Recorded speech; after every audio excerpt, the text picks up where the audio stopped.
Hello and welcome back to another video.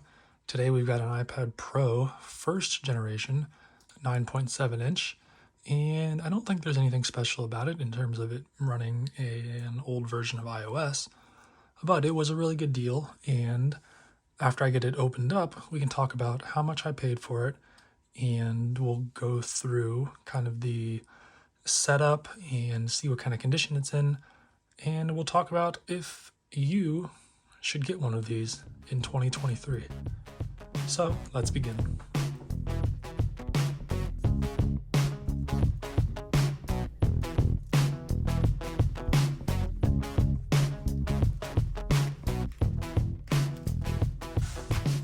All right, here is the iPad. I got the silver and white model. You can see that this is the iPad Pro, and let's get it turned on. And while it's coming on, I want to talk about how much I paid for it. And I think it's actually, oh, okay, there we go. So I paid $66 for this iPad Pro first generation.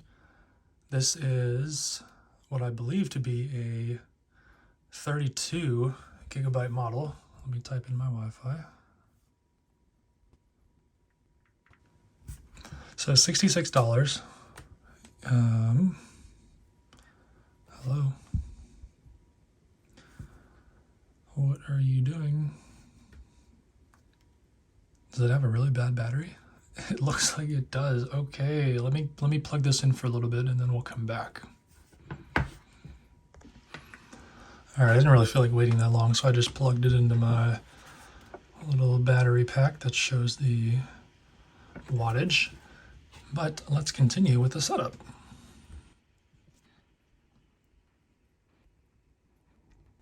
I really hope this thing isn't going to ask me for like a school or work login, because that would not be fun. Here we are.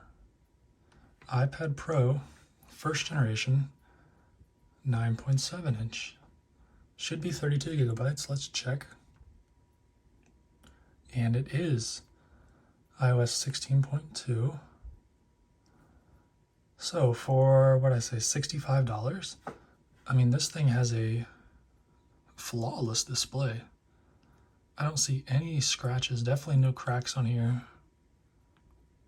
Yeah, I mean, this thing's in really good condition.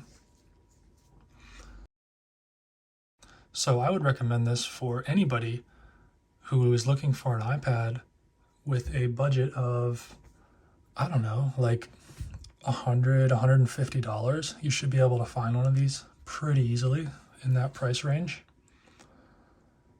Now, if you have a little more to spend, I would definitely suggest getting the second gen iPad Pro, the 10.5 inch, because you will get the 120 hertz display, which if you've never used before, it is truly something else.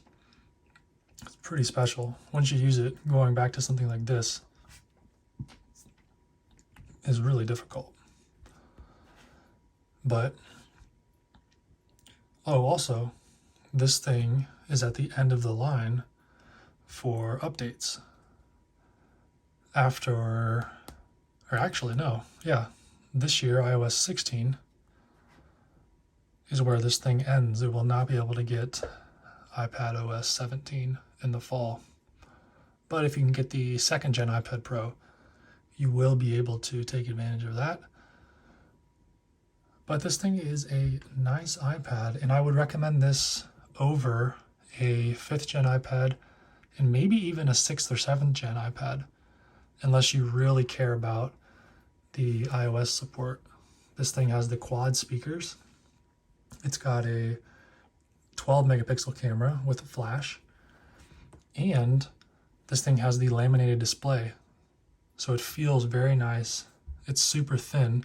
You get the smart connector for, I don't know what it's called, smart keyboard, whatever it is that it like slots down into, and it's compatible with the first generation Apple Pencil. this is a pretty nice device. It starts with 32 gigabytes, which is, I wouldn't say enough, but it's a lot better than 16. So I would definitely recommend an iPad Pro first generation. If you can get the big one, go for that. You'll get twice the RAM. You'll get 4 gigabytes instead of 2 that this one has. But I do think this is a good value if you can find one for under $150. So, not a whole lot interesting with this in terms of iOS. I think this thing shipped with iOS 9 back in 2015, 2016 when this came out, which would be cool to have, but this one is not that. This is just a really good deal on a still solid device. This thing has much better graphics than the iPad Air 2, which it replaced, and even the iPad 5th and 6th gen. This still holds its own with the A9X chip that it has. Hopefully the battery isn't bad. Maybe it was just confused when I set it up, but I have to test that out. Anyway, thank you guys for watching. That's been a look and a really brief review of the iPad Pro first generation 9.7 inch and whether or not you should get one in 2023.